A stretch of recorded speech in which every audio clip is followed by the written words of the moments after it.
നിന്ന് ശ്രീജിത്ത് പണിക്കർ, ഇവിടെ ഞാൻ ഇതിന്റെ മെറിറ്റിലേക്ക് വരുന്നതിന് മുമ്പ് താങ്കൾ ഈ ഫോറത്തിൽ നിശ്ചയമായി ഇത്തരം കാര്യങ്ങൾ സംസാരിക്കുകയും പക്ഷേ ഇടയ്ക്കെങ്കിലും അല്ലെങ്കിൽ ഒരു പക്ഷേ ഫ്രീക്വന്റ് ആയി ചില വിഷയങ്ങളിൽ ഈ സറ്റയർ ഉപയോഗിച്ചുകൊണ്ട് പ്രതികരിക്കുകയും ചെയ്യുന്ന ഒരു വ്യക്തിയാണ് സോഷ്യൽ മീഡിയയിൽ. അപ്പൊ യഥാർത്ഥത്തിൽ ഈ 118A എന്നത് താങ്കൾ എങ്ങനെയാണ് കണ്ടത്? നാളെ അത് ഞാൻ ഇങ്ങനെ ഒരു സാധനം പോസ്റ്റ് ചെയ്താൽ എനിക്ക് എന്നെ ഇത് ഇദ്ദേഹത്തെ അപായപ്പെടുത്തി അല്ലെങ്കിൽ ഈ കൂട്ടരെ ഭീഷണിപ്പെടുത്തുന്നതാണ് എന്ന് പറഞ്ഞുകൊണ്ട് താങ്കൾ ഏത് നിമിഷവും അറസ്റ്റ് ചെയ്യപ്പെടാവുന്ന ഒരു സാഹചര്യം എന്ന് ഇത് വന്നപ്പോൾ താങ്കൾക്ക് വ്യക്തിപരമായി തോന്നിയോ? മെറിറ്റിലേക്ക് വരുന്നതിന് ഒരു ചെറിയ ചോദ്യമാണ്. ഇല്ല, തീർച്ചയായിട്ടും തോന്നിയിട്ടില്ല അയ്യപ്പദാസ്. കാരണം മനോരമ ന്യൂസിൽ വൈകുന്നേരം രാത്രി 9:30 ചിത്രം വിചിത്രം എന്ന ഒരു പരിപാടിയുണ്ട്. അത് തിരുവായ എതിർവ. അപ്പൊ ഈ തിരുവായ എതിർവ എന്ന പരിപാടിയിൽ പറഞ്ഞിട്ടില്ലാത്ത ഒന്നും ഞാൻ പറയാറില്ല. അഥവാ ഞാൻ പറയുന്നതിൽ കൂടുതലായിട്ടുള്ളതോ കുറവായിട്ടുള്ളതോ എന്തെങ്കിലും നിങ്ങൾ മനോരമയും പറയുന്നില്ല. അപ്പൊ ഈ ആക്ഷേപഹാസ്യം എന്നത് ഉപയോഗിക്കുന്നതിൽ നമ്മളൊക്കെ കൂടെ ഒരേ ബോട്ടിൽ തന്നെ യാത്ര ചെയ്യുന്നവരാണ്. അപ്പൊ അതാണ് എനിക്ക് അതിൽ പറയാനുള്ളത്. പിന്നെ ഈ നിയമത്തെ പറ്റി പറയുമ്പോൾ താങ്കൾ തുടക്കത്തിൽ ഇതിന്റെ ആമുഖം സംസാരിക്കുന്ന സമയത്ത് എനിക്ക് ഓഡിയോയ്ക്ക് ഒരു ചെറിയ പ്രശ്നമുണ്ടായിരുന്നു. താങ്കൾ അത് പറഞ്ഞോ എന്ന് എനിക്ക് അറിയില്ല. പക്ഷെ എങ്കിലും ഞാൻ പറയട്ടെ, നമ്മളിപ്പോ ഈ സംസാരിക്കുന്നത് ഒരു നിയമത്തെക്കുറിച്ചാണ്. അതൊരു ഓർഡിനൻസ് ആയിട്ട് വന്നു, അതിന് ഗവർണറുടെ അസന്റ് കിട്ടുന്നു, അത് ഗസറ്റ് നോട്ടിഫിക്കേഷൻ ആയിട്ട് വരുന്നു. അപ്പൊ അതിനെ പിന്നീട് പിൻവലിക്കുകയോ അത് മരവിപ്പിക്കുകയോ ഒക്കെ ചെയ്യുന്നതിന് റൂൾസ് ഓഫ് പ്രൊസീജിയർ, നമ്മുടെ പ്രൊസീജിയർ അനുസരിച്ച്, അതായത് റൂൾസ് ഓഫ് ബിസിനസ് അനുസരിച്ചിട്ട് ഒരു പ്രൊസീജിയർ ഉണ്ട്. ആ പ്രൊസീജിയർ കഴിഞ്ഞതിന് ശേഷം ഒരു ഗസറ്റ് നോട്ടിഫിക്കേഷൻ ഉണ്ടായതിനു ശേഷം മാത്രമേ ഇത് നടപ്പാക്കുന്നില്ല എന്ന ഒരു ഉറപ്പിലേക്ക് നമുക്ക് എത്താൻ സാധിക്കുകയുള്ളൂ. നിലവിൽ മുഖ്യമന്ത്രി ഒരു ഭാഗത്ത് പറയുന്നുണ്ട് ഇത് ഉടൻ നടപ്പാക്കുന്നില്ല അല്ലെങ്കിൽ ഇതിനെ മരവിപ്പിക്കുന്നു എന്ന് പറയുകയും, മറുവശത്ത് യാഥാർത്ഥ്യം എന്ന് വെച്ചാൽ അത് 118A എന്ന് പറയുന്നത് ഇപ്പോഴും നിലനിൽക്കുന്നു എന്ന് തന്നെയാണ്. അപ്പൊ ആ ഒരു പശ്ചാത്തലത്തിലാണ് ഞാൻ എന്റെ അഭിപ്രായം പറയുന്നത്. കാരണം ഇത് ഇപ്പോ ഇതിന്റെ പേരിൽ ഇപ്പൊ നമ്മൾ നേരത്തെ ദാസ് വിശദീകരിച്ചതുപോലെ എനിക്ക് ഇപ്പോ 118A ഇട്ട ഒരു FIR ഒരാളിന്റെ പേരിൽ എടുക്കണം എന്ന് പറഞ്ഞ് പോലീസ് സ്റ്റേഷനിൽ പോയി പറഞ്ഞാൽ, അല്ല പറ്റില്ല, ഇന്ന് മുഖ്യമന്ത്രി ഫേസ്ബുക്കിൽ ഒരു പോസ്റ്റ് ഇട്ടിട്ടുണ്ട്, അതുകൊണ്ട് ഞങ്ങൾക്ക് 118A എടുക്കാൻ പറ്റില്ല എന്ന് പോലീസിന് പറയാൻ പറ്റില്ല. ഇപ്പൊ മുഖ്യമന്ത്രി ഇന്നത്തെ സാഹചര്യത്തിൽ പറഞ്ഞിരിക്കുന്നതൊന്ന്, നിലവിലുള്ള യാഥാർത്ഥ്യം എന്ന് പറയുന്നത് മറ്റൊന്ന്. അപ്പൊ ആ ഒരു പശ്ചാത്തലത്തിലാണ് ഞാൻ സംസാരിക്കുന്നത്. ഞാൻ മനസ്സിലാക്കുന്നത് ഇത് ചില തിരിച്ചറിവുകളുടേതാണ്. ഒന്നാമത്, വളരെ വലിയ ഡെലിബറേഷൻസ് എത്രയോ നാളുകളായിട്ട്, ഇവിടെ ദാസ് പറഞ്ഞതുപോലെ എത്രയോ നാളുകളായിട്ട് ഇത് ഡെലിബറേറ്റ് ചെയ്തതിനു ശേഷം അതിന് വളരെ പെട്ടെന്ന് ഒരു കാറ്റലിസ്റ്റ് എന്നോണം ഈ വിജയ് പി നായരുടെ യൂട്യൂബറുടെ ഇൻസിഡന്റ് വരുന്നു. അതിനുശേഷം ഇങ്ങനെ ഒരു നിയമം ഫോർമുലേറ്റ് ചെയ്തു വരുമ്പോൾ അതിന്റെ ഗുണവും ദോഷവും സ്വാഭാവികമായും വിലയിരുത്തുക എന്ന് പറയുന്നത് ഇത് ഫോർമുലേറ്റ് ചെയ്യുന്ന ആൾക്കാരെ സംബന്ധിച്ചിടത്തോളം വളരെ പ്രധാനമാണ്. അപ്പൊ അങ്ങനെയുള്ള ആൾക്കാർ ഇതിന്റെ നെഗറ്റീവ്സ് എന്തൊക്കെയാണ് എന്ന് ഒരുപക്ഷെ ആലോചിച്ചിട്ടുണ്ടാകാം. പക്ഷെ അതിനുള്ള അവരുടെ ഡിഫൻസ് എന്ന് പറയുന്നത് ഇന്നത്തെ സാഹചര്യത്തിൽ 24 മണിക്കൂർ കൊണ്ട് അവസാനിച്ച് ഇതിൽ നിന്ന് ഒരു യു ടേൺ എടുക്കേണ്ടുന്ന ഒരു സാഹചര്യത്തിലേക്ക് വരുന്നു. ഇപ്പോ ജനാധിപത്യ പ്രക്രിയയിൽ നമ്മുടെ മുഖ്യമന്ത്രി ഉൾപ്പെടെയുള്ള ആൾക്കാർ തിരിച്ചറിയേണ്ടത് തന്റെ പദവിയുടെ പേര് മുഖ്യമന്ത്രി എന്നാണ്, മുഖ്യ രാജാവല്ല. അതിനൊരു കാരണമുണ്ട്. കാരണം ജനാധിപത്യ പ്രക്രിയയിലെ രാജാവ് എന്ന് പറയുന്നത് ജനങ്ങളാണ്. അപ്പൊ ആ ജനങ്ങളുടെ അഭിപ്രായത്തിന് തടയിടുന്ന രീതിയിൽ, അവരുടെ വായിൽ ഒരു ഗാഗ് വെക്കുന്ന രീതിയിലുള്ള എന്ത് കാര്യം ചെയ്താലും അതിനുള്ള തിരിച്ചടി എന്ന് പറയുന്നത് ഒരുപക്ഷെ അടിയന്തരാവസ്ഥ കാലത്ത് അതിന് 20 മാസമായിരുന്നെങ്കിൽ ഇന്നത്തെ കാലത്ത് 24 മണിക്കൂറാണ് എന്നൊരു തിരിച്ചറിവുണ്ട്. ഇവിടെ പ്രധാനപ്പെട്ട ഒരു കാര്യം, ഇത് കൊണ്ടുവന്നിരിക്കുന്നത് ആരാണ് എന്നുള്ളതാണ്. കൊണ്ടുവന്നിരിക്കുന്നത് CPM എന്ന് പറയുന്ന സർക്കാരാണ്. അവർക്ക് അടിസ്ഥാനപരമായിട്ടുള്ള ചില ആശയങ്ങളുണ്ട്, ചില തത്വങ്ങളുണ്ട്, മൂല്യങ്ങളുണ്ട്. അതിൽ പേഴ്സണൽ ലിബർട്ടി എന്ന് പറയുന്നതോ ഫ്രീഡം ഓഫ് സ്പീച്ച് എന്ന് പറയുന്നതോ അല്ലെങ്കിൽ ഫ്രീഡം ഓഫ് എക്സ്പ്രഷൻ എന്ന് പറയുന്നതോ ഒക്കെ പരമപ്രധാനമാണ് എന്ന് പറയുന്ന ഒരു പാർട്ടിയാണ്. നമുക്കറിയാവുന്നതുപോലെ കഴിഞ്ഞ ലോക്സഭാ തെരഞ്ഞെടുപ്പിന് മുൻപ് അവർ പുറത്തിറക്കിയ തെരഞ്ഞെടുപ്പ് പ്രകടന പത്രികയിൽ പറഞ്ഞിരുന്നത് തന്നെ ഈ ക്രിമിനൽ ഡെഫമേഷൻ എന്ന് പറയുന്നതിനെ എടുത്തു കളയും, രാജ്യദ്രോഹ കുറ്റം എന്ന് പറയുന്നതിനെ എടുത്തു കളയും എന്ന് പറഞ്ഞവരാണ്. അപ്പോ അങ്ങനെ ആവിഷ്കാര സ്വാതന്ത്ര്യത്തിന്, അഭിപ്രായ സ്വാതന്ത്ര്യത്തിന് ഏറ്റവും കൂടുതൽ പ്രാധാന്യം കൊടുക്കുന്ന ഒരു കക്ഷി ഒരു സംസ്ഥാനം ഭരിക്കുമ്പോൾ, നേരത്തെ ഇവിടെ സൂചിപ്പിച്ചതുപോലെ റിപ്പീൽ ചെയ്തിട്ടുള്ള IT ആക്ടിലെ സെക്ഷൻ 66A കേരള പോലീസ് ആക്ടിലെ തന്നെ 118D സമാനമായിട്ടുള്ള കാര്യങ്ങളെ കൊണ്ടുവരികയും ഒരുപക്ഷെ അതിനേക്കാൾ കൂടുതൽ ഡ്രാക്കോണിയൻ ആവുകയും അതിനേക്കാൾ കൂടുതൽ ഭരണഘടനാ വിരുദ്ധമാവുകയും അതിനേക്കാൾ കൂടുതൽ ജനാധിപത്യ വിരുദ്ധമാവുകയും അതിനേക്കാൾ കൂടുതൽ ഫാഷിസ്റ്റ് നടപടികളിലേക്ക് പോവുകയും ചെയ്യുന്ന ഒരു കാര്യം ഇവിടെയുണ്ട്. കാരണം ഈ നിയമത്തിൽ നമ്മൾ ഒരുപക്ഷെ ചർച്ച ചെയ്തിട്ടില്ലാത്ത ഒരു ഭാഗമുണ്ട്. ഇത് തുടങ്ങുന്നത് എങ്ങനെയാണെന്നറിയാമോ? ഒരാളെയോ ഒരു വിഭാഗം ആളുകളെയോ ഭീഷണിപ്പെടുത്തുന്നതിനോ. എന്താണ് ഈ വിഭാഗം ആൾക്കാർ? CPM എന്ന് പറഞ്ഞാൽ ഞാൻ മനസ്സിലാക്കുന്നത് വിഭാഗം ആൾക്കാർ എന്നാണ്. കോൺഗ്രസ്, മുസ്ലിം ലീഗ്, ഇതൊക്കെ ഒരു വിഭാഗം ആൾക്കാരാണ്. NSS അല്ലെങ്കിൽ SNDP എന്ന് പറയുന്നത് ഒരു വിഭാഗം ആൾക്കാരാണ്. അപ്പൊ ആ ഒരു വിഭാഗം ആൾക്കാരെ വിമർശിക്കുന്നതായിട്ട് അല്ലെങ്കിൽ അവരെ ക്രിമിനലി ഇന്റിമിഡേറ്റ് ചെയ്യുന്നതായിട്ട് ഞാനിപ്പോ SNDPക്കെതിരെ പറഞ്ഞാൽ, ഞാനിപ്പോ മുസ്ലിം ലീഗിനെതിരെ പറഞ്ഞാൽ അതിനെ വ്യാഖ്യാനിച്ചു കൂടായികയില്ല എന്നൊരു നിർവചനം ഇതിൽ എവിടെയും പറയുന്നില്ല. അപ്പൊ ഇതിൽ പറയുന്നതിന്റെ പ്രധാനപ്പെട്ട പ്രശ്നം ഇത്തരത്തിലുള്ള അടിസ്ഥാനപരമായിട്ടുള്ള നിർവചനങ്ങളെല്ലാം തന്നെ തെറ്റാണ്. ഇപ്പൊ ഇവിടെ ശ്രീ ലാൽ പറയുമ്പോൾ അദ്ദേഹം പറഞ്ഞു ഇവിടെ നിയമങ്ങളുടെ ഒരു അപര്യാപ്തതയുണ്ട് എന്ന്. ഈ ഒരു ലോ ഇത് ഡ്രാഫ്റ്റ് ചെയ്യുന്നതിലേക്ക് പെട്ടെന്ന് ഒരു കാറ്റലിസ്റ്റ് ആയ ഒരു സാഹചര്യമുണ്ട്.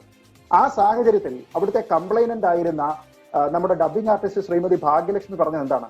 ഇവിടെ നിയമമില്ലാത്തത് കൊണ്ട് എന്നല്ല, അവർ പോലീസിൽ പരാതി കൊടുത്തു, പക്ഷെ പോലീസിന്റെ ഭാഗത്ത് നിന്ന് അനുകൂലമായിട്ടുള്ള തീരുമാനം നടപടി ഉണ്ടാകാതെ വന്നിരുന്ന സമയത്ത് അവർക്ക് നിയമം കയ്യിലെടുക്കേണ്ടി വന്നു എന്നാണ്. അപ്പൊ ഇവിടെ നിയമമുണ്ട്. 499 500 അനുസരിച്ച് ക്രിമിനൽ ഡെഫമേഷനുള്ള കാര്യങ്ങളുണ്ട്. 507 അനുസരിച്ച് അനോണിമസ് ആയിട്ടുള്ള ക്രിമിനൽ ഇന്റിമിഡേഷന് വേണ്ടിയിട്ട് വകുപ്പെടുക്കാൻ പറ്റും. 509 അനുസരിച്ച് സ്ത്രീത്വത്തെ അവഹേളിക്കുന്നതിന് നടപടികൾ എടുക്കാൻ പറ്റും. 354 നിർഭയ കേസിനെ തുടർന്ന് വന്നിട്ടുള്ള അതനുസരിച്ച് ഇലക്ട്രോണിക് അബ്യൂസ് ഉണ്ട്. അപ്പൊ ഇവിടെ നിയമമില്ലായ്മയല്ല പ്രശ്നം. നിയമം കൃത്യമായ സമയത്ത് അത് ഇടപെട്ട് നിർവഹിക്കാനുള്ള നിർവഹണ സംവിധാനം എന്ന് പറയുന്ന പോലീസ് ഇവിടെ കാര്യക്ഷമമായില്ല എന്നാണ് പ്രശ്നം. അപ്പൊ ഈ പോലീസ് കാര്യക്ഷമമായില്ല എന്ന് പറഞ്ഞാൽ അത് ആഭ്യന്തര വകുപ്പിന്റെ ഒരു വീഴ്ചയാണ്. അപ്പൊ ഈ ഒരു ചർച്ച, അതായത് ഇത് ഇത്തരത്തിലുള്ള നമുക്കറിയാമല്ലോ, ഇവിടെ ഏതൊരു നിയമം വരുന്ന സമയത്തും അത് 370 എടുത്ത് കളയുന്നതായിക്കോട്ടെ, CAA വരുന്നതായിക്കോട്ടെ, EIA ആയിക്കോട്ടെ, എഡ്യൂക്കേഷൻ പോളിസി ആയിക്കോട്ടെ, ഒക്കെ പാർലമെന്റിൽ ചർച്ച ചെയ്തതിനു ശേഷമോ പൊതുജനാഭിപ്രായം എടുത്തതിന് ശേഷമോ നടപ്പിലാക്കിയിരിക്കുന്ന കാര്യങ്ങളാണ്. അത് വരുന്ന സമയത്ത് പോലും ഇതിന് മതിയായിട്ടുള്ള ചർച്ചയോ പൊതുജനാഭിപ്രായമോ ഉണ്ടായിട്ടില്ല എന്ന് പറയുമ്പോൾ ഇവിടെ ധൃതി പിടിച്ച് സെഷനിൽ അസംബ്ലി ഇല്ലാതിരിക്കുന്ന സമയത്ത് ഓർഡിനൻസ് കൊണ്ടുവരുന്നു. പ്രതിപക്ഷത്തിനോട് ചർച്ച ചെയ്തിട്ടില്ല. പ്രതിപക്ഷത്തുനിന്ന് മാത്രമല്ല ഭരണപക്ഷത്തുള്ള എല്ലാ MLA-മാരുടെ അഭിപ്രായം ഇതിൽ രൂപീകരിക്കപ്പെട്ടിട്ടില്ല. പൊതുസമൂഹത്തിൽ നിന്നുള്ള അഭിപ്രായം ഉണ്ടായിട്ടില്ല. ഇതെല്ലാം തന്നെ പരിഗണിക്കാതെ ത്വരിതമായിട്ട് ഇത് കൊണ്ടുവരികയും 24 മണിക്കൂർ ആയുസിനപ്പുറത്തേക്ക് ഇതിനെ നീട്ടാതെ വരികയും ചെയ്യുന്നു. ഒന്ന് ആലോചിച്ച് നോക്കൂ. കമ്മ്യൂണിസ്റ്റ് മാനിഫെസ്റ്റോയിൽ അല്ലെങ്കിൽ കമ്മ്യൂണിസ്റ്റുകാരുടെ അവരുടെ തത്വങ്ങൾ എന്ന് ഞാൻ നേരത്തെ പറഞ്ഞു. ആ തത്വങ്ങളിൽ അധിഷ്ഠിതമായിട്ടായിരുന്നു, in line with their principles ആയിരുന്നു ഈ നിയമത്തിന്റെ ഫോർമുലേഷൻ എങ്കിൽ ശ്രീ സീതാറാം യെച്ചൂരി ഇതിനെ എതിർക്കുമോ? സീതാറാം യെച്ചൂരി തന്നെ പരസ്യമായിട്ട് ഇത് ശരിയല്ല എന്ന് പറയുമ്പോൾ ഇവിടെ എതിരും കൂടിയാണ്. എന്ന് വെച്ചാൽ 2-3 പ്രധാനപ്പെട്ട കാര്യങ്ങളുണ്ട്. ശ്രീജിത്ത് പണിക്കർ, ഈ വാദത്തിൽ ഈ പ്രശ്നം നിൽക്കുന്നതാണ്. യഥാർത്ഥത്തിൽ ഇന്ന് സോഷ്യൽ മീഡിയയിൽ പ്രചരിക്കുന്ന പലതരത്തിലുള്ള അഭിപ്രായങ്ങളിൽ അത് നിയമവിദഗ്ധരായ ചിലർ പോലും പറയുന്നത് യഥാർത്ഥത്തിൽ ഈ 6 മാസം ഒരു ഓർഡിനൻസിന്റെ കാലാവധി സഭ ചേരുന്നതിന് വരെ അല്ലെങ്കിൽ 6 മാസമാണല്ലോ. സർക്കാരും അടുത്ത ഒരു 6 മാസമേ കണക്കൂട്ടിയിരുന്നുള്ളൂ ഇങ്ങനൊരു നിയമനിർമ്മാണം വഴി എന്ന കടന്നുള്ള പ്രതികരണങ്ങൾ പോലും കണ്ടിട്ടുണ്ട്. അല്ല അയ്യപ്പദാസ്, അതിനുള്ള സാധ്യത വളരെ കൂടുതലാണ്. ഇവിടെ ലാൽകുമാർ പറയുന്നതിന്റെ കണ്ടൻഷൻ എന്ന് പറയുന്നത് ഇതൊരു ഞാൻ തിരിച്ചു പറയാം. ശ്രീജിത്ത് പറയും. ഓക്കെ അയ്യപ്പദാസ്, അത് ശ്രീ ലാൽ പറയുന്ന ഒരു കണ്ടൻഷൻ ബേസിക്കലി എന്ന് പറയുന്നത് ഈ നിയമം എന്ന് പറയുന്നത് ഒരു ഡെറ്ററന്റ് ആയിട്ട് ആൾക്കാരെ ഇത്തരത്തിലുള്ള കുറ്റകൃത്യങ്ങൾ അല്ലെങ്കിൽ ആൾക്കാരെ അവഹേളിക്കുക, സ്ത്രീകളോട് മോശമായി പെരുമാറുക തുടങ്ങിയ കാര്യങ്ങൾക്കൊക്കെ ഒരു ഡെറ്ററന്റ് ആയിട്ട് അവർക്ക് അതിൽ നിന്ന് അവരെ പിന്തിരിപ്പിക്കുന്ന രീതിയിലുള്ള ഒരു പ്രതിഭാസമായിട്ട് ഒരു ശക്തിയായിട്ടൊക്കെ ഈ നിയമം പ്രവർത്തിക്കണം എന്നുള്ളതാണ് അദ്ദേഹത്തിന്റെ ആ ഹോൾ കണ്ടൻഷൻ എന്ന് പറയുന്നത്. പക്ഷെ അങ്ങനെ ആയിരുന്നുവെങ്കിൽ, കോടതി പോലും പറഞ്ഞിരുന്നത് ആ രീതിയിലുള്ള നിയമനിർമ്മാണം ഉണ്ടാകണമെന്നാണ്. പക്ഷെ അങ്ങനെ ആയിരുന്നുവെങ്കിൽ ഞാൻ ചോദിക്കുന്നു, കോടതി പറഞ്ഞിരുന്നത് എന്താണ്? സ്ത്രീ സുരക്ഷയുമായി ബന്ധപ്പെട്ട നിയമങ്ങൾ. പക്ഷെ ഈ നിയമത്തിൽ പറഞ്ഞിരിക്കുന്നതിനെ ജെൻഡർ ന്യൂട്രൽ ആക്കിയിരിക്കുന്നു. ഇതിൽ സ്ത്രീകൾക്ക് വേണ്ടിയിട്ടുള്ള ഒരു നിയമമല്ല, സ്ത്രീ സുരക്ഷയ്ക്ക് വേണ്ടിയിട്ടുള്ള ഒരു നിയമമല്ല ഇത്. 2, സോഷ്യൽ മീഡിയ വഴിയുള്ള അബ്യൂസ് എന്നുള്ളതാണ് പ്രശ്നം. ഇത് സോഷ്യൽ മീഡിയ അല്ല, ഇത് എല്ലാ മീഡിയയുമാണ്. ആ എല്ലാ മീഡിയയും എന്ന് പറയുന്നതിൽ നിങ്ങളുടെ സോഷ്യൽ മീഡിയ ഉൾപ്പെടും, നിങ്ങളുടെ പ്രിന്റ് മീഡിയ വരും, ഡിജിറ്റൽ മീഡിയ വരും, ഇലക്ട്രോണിക് മീഡിയ വരും, ബ്രോഡ്കാസ്റ്റ് ജേർണലിസം വരും, ടെലിവിഷൻ ചാനലുകൾ വരും, വാട്സാപ്പ് വരും, എന്തും വരും. അപ്പൊ എന്താണ് അതിനകത്തുള്ള അടുത്ത പ്രശ്നം? ഇത് എന്തൊക്കെ ആൾക്കാർക്ക് ഉണ്ടാക്കാം? മനസ്സിനോ ഖ്യാതിക്കോ വസ്തുവിനോ ഹാനി ഉണ്ടാക്കാൻ ഇടയാക്കുകയും ചെയ്യുന്ന, അങ്ങനെയാണ്. അത് ആരുടെ? എന്റെ അല്ല, എനിക്ക് അറിയാവുന്ന ഏതെങ്കിലും ഒരാളിന്റെ. ഇപ്പൊ എനിക്ക് തോന്നുകയാണ് ശ്രീ പിണറായി വിജയനെ പറ്റി ശ്രീ ലാൽകുമാർ പറഞ്ഞിരിക്കുന്നത് അദ്ദേഹത്തിന്റെ മനസ്സിനോ ഖ്യാതിക്കോ അത് പ്രശ്നമാകും എന്ന് തോന്നിക്കഴിഞ്ഞാൽ എനിക്കത് പറയാം. അപ്പൊ അതെ, അപ്പൊ എനിക്ക് പരാതി കൊടുക്കാൻ പറ്റും. അപ്പൊ ഇനി എനിക്ക് പരാതി ഇല്ല എങ്കിൽ പോലും പോലീസിന് ഇത് കോഗ്നിസബിൾ ആയതുകൊണ്ട് അവർക്ക് തന്നെ എടുക്കാൻ പറ്റും. അപ്പോ ലാൽക്ക് പറയുന്നതിന്റെ ഭാഗികമായിട്ടൊരു 50% ഞാൻ യോജിക്കുകയാണ്. ഇതൊരു ഡെറ്ററന്റ് ആണ്. പക്ഷെ ആ ഡെറ്ററന്റ് എന്ന് പറയുന്നത് എന്തിനാണ്? സ്വതന്ത്രമായിട്ടുള്ള അഭിപ്രായം പറയുന്നതിനുള്ള ഡെറ്ററന്റ് ആണ്. ഇതിൽ വഴി പോസിറ്റീവ് ക്രിറ്റിസിസം എങ്ങനെ പറയും? ഞാൻ പറഞ്ഞില്ലേ, ഇവിടെ ഒരാളെയോ ഒരു വിഭാഗം ആളുകളെയോ ഭീഷണിപ്പെടുത്തുന്നതിനോ അധിക്ഷേപിക്കുന്നതിനോ അപമാനിക്കുന്നതിനോ അപകീർത്തിപ്പെടുത്തുന്നതിനോ ഞാനിപ്പോ ഒരു പോസ്റ്റ് ഇടുകയാണ്. CPM-നോ DYFI-ക്കോ എതിരെ ഞാനൊരു പോസ്റ്റ് ഇടുകയാണ്. ആ പോസ്റ്റ് എന്ന് പറയുന്നത് എന്റെ നിർവചനം അനുസരിച്ച്, അല്ലെങ്കിൽ ഈ കേസ് കൊടുക്കുന്ന മറ്റൊരാളിന്റെ നിർവചനം, അല്ലെങ്കിൽ പോലീസിന്റെ തന്നെ നിർവചനം അനുസരിച്ച് DYFI is A class of people. ഇതൊരു ഗ്രൂപ്പ് ഓഫ് പീപ്പിൾ ആണ്. അങ്ങനെയുള്ള ആൾക്കാർക്കെതിരെ അല്ലെങ്കിൽ അവരുടെ ഖ്യാതിക്ക് മോശമാകുമല്ലോ ഞാൻ അവരെ പറ്റി മോശമായി പറയുമ്പോൾ. അപ്പൊ എനിക്കെതിരെ ഇതുണ്ടാകാം. അപ്പൊ ഞാൻ കൊടുക്കുന്നത് പോസിറ്റീവ് ക്രിറ്റിസിസം ആയിരുന്നെങ്കിലോ, അവരുടെ ഈ പൊതിച്ചോറ് കൊടുക്കുന്ന ഒരു പരിപാടിയുണ്ട്. ആ പൊതിച്ചോറ് കൊടുക്കുന്ന പരിപാടി കുറച്ചുകൂടി നന്നാക്കാനുള്ള എന്തെങ്കിലും ഒരു കാര്യമാണ് ഞാൻ പറഞ്ഞിരുന്നതെങ്കിലോ, അവർ പറയുകയാണ് ഇത് ഖ്യാതിക്ക് മോശമുണ്ടാക്കുന്നു എന്ന് പറഞ്ഞാൽ പോലും അത് കൃത്യമായിട്ടുള്ള നിർവചനം ഇല്ലാത്തത് കൊണ്ട് ഞാൻ കുറ്റക്കാരനാകും. ഇവിടെ പ്രശ്നം എന്താണെന്ന് അറിയാം അയ്യപ്പദാസ്, ഇതുകൊണ്ട് ഇല്ല, ഞാൻ ഇതുകൂടി പറഞ്ഞ് അവസാനിപ്പിക്കാം. ഇത് പോലീസ് എന്ന് പറയുന്ന സംവിധാനത്തിനെ എല്ലായ്പ്പോഴും കൺട്രോൾ ചെയ്യുന്നത് ഭരണകൂടമാണ്. അപ്പൊ പോലീസിന് സ്വമേധയാ കേസെടുക്കാൻ പറ്റും എന്ന് പറഞ്ഞു കഴിഞ്ഞാൽ ഭരണകൂടത്തിന് കേസെടുക്കാമെന്ന് തന്നെയാണ് അതിന്റെ അർത്ഥം. അപ്പൊ എനിക്ക് പോസിറ്റീവായിട്ടുള്ള ഒരു ക്രിറ്റിസിസം നടത്തുമ്പോഴും ഞാൻ രണ്ടാമതൊന്ന് ആലോചിക്കും. എന്റെ തലയുടെ മുകളിൽ ഇങ്ങനെ ഡെമോക്രസിന്റെ വാള് നിൽക്കുകയാണ്. ശ്രീ 40 സെക്കൻഡ്സിൽ ഞാൻ ശേഷം അവസാനത്തെ 40 സെക്കൻഡ് ശ്രീ ലാലിന് കൊടുക്കും. അല്ല അയ്യപ്പദാസ്, ഞാൻ പറയുന്നത് ഒരു നിയമം അത് ഉപയോഗിക്കപ്പെടുന്നത് പോലെ തന്നെ പ്രധാനമാണ്, അത് ദുരുപയോഗിക്കപ്പെടുന്നില്ല എന്നുള്ളത്.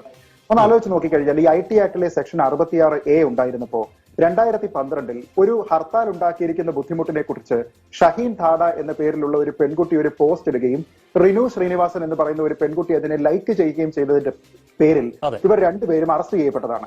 നോക്കൂ, ഈ നിയമത്തിൽ പറഞ്ഞിരിക്കുന്നത് നിങ്ങൾ എന്തെങ്കിലും ഒരു കാര്യം വിനിമയോപാധിയിലൂടെ നിർമ്മിക്കുകയോ, അതായത് നിങ്ങൾ ഒരു പോസ്റ്റ് എഴുതുന്നു, പ്രകടിപ്പിക്കുക എന്ന് പറയുമ്പോൾ റിയാക്ഷൻ ആണ്.